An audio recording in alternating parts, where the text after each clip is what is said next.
പ്രധാനമന്ത്രി നരേന്ദ്രമോദി ഓസ്ട്രേലിയൻ സന്ദർശനം പൂർത്തിയാക്കി ഇന്ന് ന്യൂസിലാൻഡിലേക്ക് തിരിക്കും. 40 വർഷത്തിന് ശേഷമാണ് ഒരു ഇന്ത്യൻ പ്രധാനമന്ത്രി ന്യൂസിലൻഡിലേക്ക് എത്തുക എന്നുള്ളൊരു പ്രത്യേകത കൂടി ഈ സന്ദർശനത്തിലുണ്ട്. ന്യൂസിലൻഡ് പ്രധാനമന്ത്രി ക്രിസ്റ്റഫർ ലക്സണുമായി മോദി ഔദ്യോഗിക ചർച്ചകൾ നടത്തും. നാളെ ഓക്ലൻഡിലെ സ്പാർക്ക് അരീനയിൽ പ്രധാനപ്പെട്ട ഒരു പരിപാടി, കിയാ ഓറ മോദി എന്ന പേരിലുള്ള പരിപാടിയിൽ ഇന്ത്യൻ സമൂഹത്തെ അദ്ദേഹം അഭിസംബോധന ചെയ്യുമെന്നാണ് വിവരം.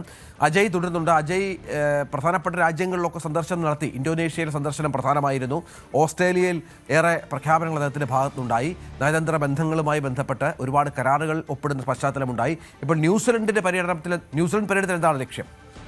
പ്രധാനമന്ത്രി നരേന്ദ്രമോദിയുടെ ഒരു ത്രിരാഷ്ട്ര സന്ദർശനത്തിന്റെ അവസാനത്തിലേക്ക് അടുക്കുകയാണ്. ഇപ്പോൾ ആറാം തീയതിയാണ് അദ്ദേഹം വിദേശ രാജ്യങ്ങളിലെ തന്റെ പര്യടനം ആരംഭിച്ചത്. ആദ്യം ഇന്തോനേഷ്യയിലേക്കാണ് പ്രധാനമന്ത്രി എത്തുന്നത്. അന്ന് 6-7 ദിവസങ്ങളിൽ ഇന്തോനേഷ്യ സന്ദർശനം നടത്തിയിരുന്നു.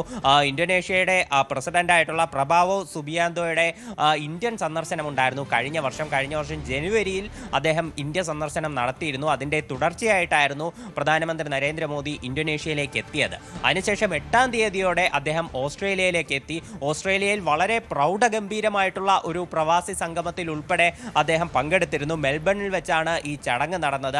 അവിടെ അദ്ദേഹം ഓപ്പറേഷൻ സിന്ദൂറിനെ പറ്റി ഉൾപ്പെടെ വിശദമായി സംസാരിച്ചിരുന്നു.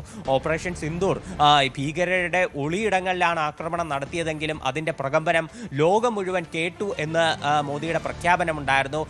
ഓസ്ട്രേലിയൻ പ്രധാനമന്ത്രിയായിട്ടുള്ള ആന്റണി ആൽബനീസുമായിട്ടൊക്കെ വിശദമായിട്ടുള്ള ചർച്ചകൾ നടത്തി. ഇന്ത്യയിൽ ആണവ നിക്ഷേപം ഉൾപ്പെടെ ഓസ്ട്രേലിയ നടത്താൻ ഉദ്ദേശിക്കുന്നതായിട്ടുള്ള വിവരങ്ങളൊക്കെ പുറത്തു വന്നു. ഇന്ത്യയിലെ ആണവ നിലയങ്ങളിലേക്ക് യുറേനിയം ഉൾപ്പെടെ ഓസ്ട്രേലിയ നൽകും എന്നുള്ള വിവരമുണ്ടായിരുന്നു. പ്രതിരോധ രംഗത്തും ഓസ്ട്രേലിയയുമായിട്ട് കൈകോർക്കാനൊക്കെ തീരുമാനിച്ചു. ഇനി അതിനുശേഷം ഇന്ന് അദ്ദേഹം ന്യൂസിലാൻഡിലേക്ക് എത്തുകയാണ്. ന്യൂസിലാൻഡിൽ ഇന്നും നാളെയുമായിരിക്കും പ്രധാനമന്ത്രി നരേന്ദ്രമോദി സന്ദർശനം നടത്തുക.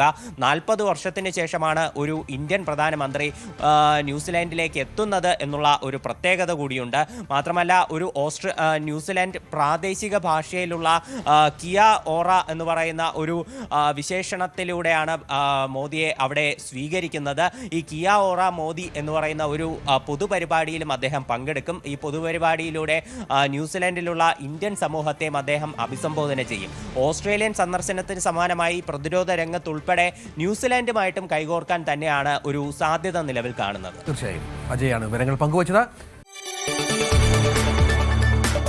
കൂടുതൽ വാർത്തകൾക്ക് News 18 Keralam YouTube channel subscribe ചെയ്യുക.